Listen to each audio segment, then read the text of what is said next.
অনেক সময় দেখা যাচ্ছে স্বামী স্ত্রীর মাধ্যমে অনেক মতপার্থক্য হয়। স্বামী স্ত্রীকে দেখতে পারে না, স্ত্রী স্বামীকেও দেখতে পারে না, স্বামী স্ত্রীকে দেখতে পারে না, স্ত্রী স্বামীকে দেখতে পারে না। উভয়ের মাঝে মনে হয় যেন দূরত্ব বেড়েই চলছে। এখন স্বামী স্ত্রীর মাধ্যমে মহাব্বত বাড়ার উপায় কি? আল্লাহ পাক রব্বুল আলামিন কোরআনে কারীমের মাধ্যমে বলেন, ওয়ালকাইতু আলাইকা মুহাব্বাতাম মিন্নী, ওয়ালকাইতু আলাইকা মুহাব্বাতাম মিন্নী। যেই ব্যক্তি এই আয়াতরা দৈনন্দিন সাতবার করে পড়বে আর রসুলের দুরূদ 21 বার করে পড়বে, তাহলে স্বামী স্ত্রীর মাধ্যমে ইনশাআল্লাহ সম্পর্ক বজায় যাবে, সম্পর্ক গভীর হবে, মিল মুহাব্বত অনেক বাড়বে, দূরত্ব আর থাকবে না ইনশাআল্লাহ।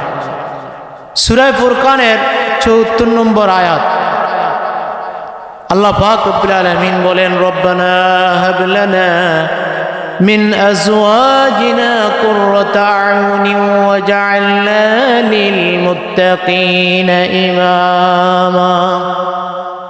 এই আয়াতটা যেই ব্যক্তি সবসময় এই আয়াতের উপর আমল করবে, দৈনন্দিন 3 বার করে পড়বে ফজরের নামাজের পরে, ইনশাআল্লাহ স্বামী স্ত্রীর মাধ্যমে গভীর সম্পর্ক হবে, ভালোবাসা হবে, কখনো তাদের মাধ্যমে মতানৈক্য সৃষ্টি হবে না, কেউ ইচ্ছা করলেও তাদের মাধ্যমে দূরত্ব সৃষ্টি করতে পারবে না।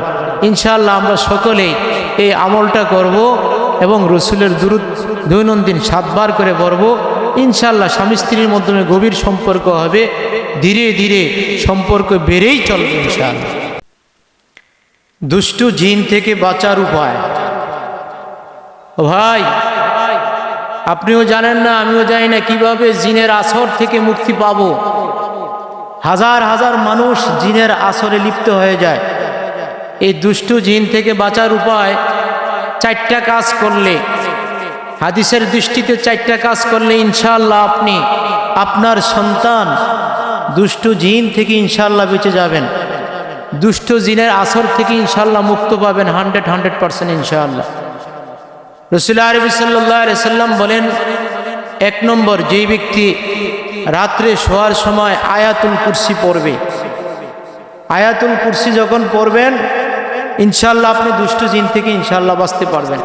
2 নম্বর আমল, রাসূল সাল্লাল্লাহু আলাইহি সাল্লাম বলেন, যেই ব্যক্তি বিসমিল্লাহিল্লাযী লা ইয়াদুররু মা ইসমিহি শাইউন ফিল আরদি ওয়ালা ফিস সামাই ওয়া হুয়াস সামিউল আলীম, এটা পড়বে 3 বার পড়বে, ইনশাআল্লাহ ওই সন্তান, ওই লোক দুষ্ট জিনের আসর থেকে মুক্তি পাবে।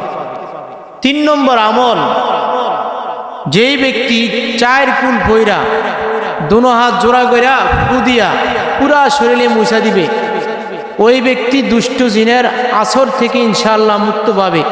দুষ্ট জিন প্রত্যেকটা লোকের নাকের মাধ্যমে 3টা গিরা দেয়, এই 3টা গিরা আর দিতে পারবে না। 4 নম্বর, হাদিস শরীফের মাধ্যমে আছে, রাসূল আরবি সাল্লাল্লাহু আলাইহি ওয়াসাল্লাম বলেন, যখন বাচ্চাদেরকে ঘুম পড়াইবা, বাচ্চারা দোয়া পড়তে পারে না, তুমি নিজেও পড়বা, বাচ্চাদেরকেও পয়রা ফু দিবা, আউযু বিকালিমাতিল্লাহি তাম্মা, আউযু বিকালিমাতিল্লাহি তাম্মাতি মিন শাররি মা খালাক, আউযু বিকালিমাতিল্লাহি তাম্মা মিন শাররি মা খালাক। এই 4টা আমল যদি করেন ইনশাআল্লাহ লা শাক্কা ফিহি, ইনশাআল্লাহ কোনো দুষ্ট জিন আপনাকে কোনো ক্ষতি করতে পারবে না, 100% ইনশাআল্লাহ।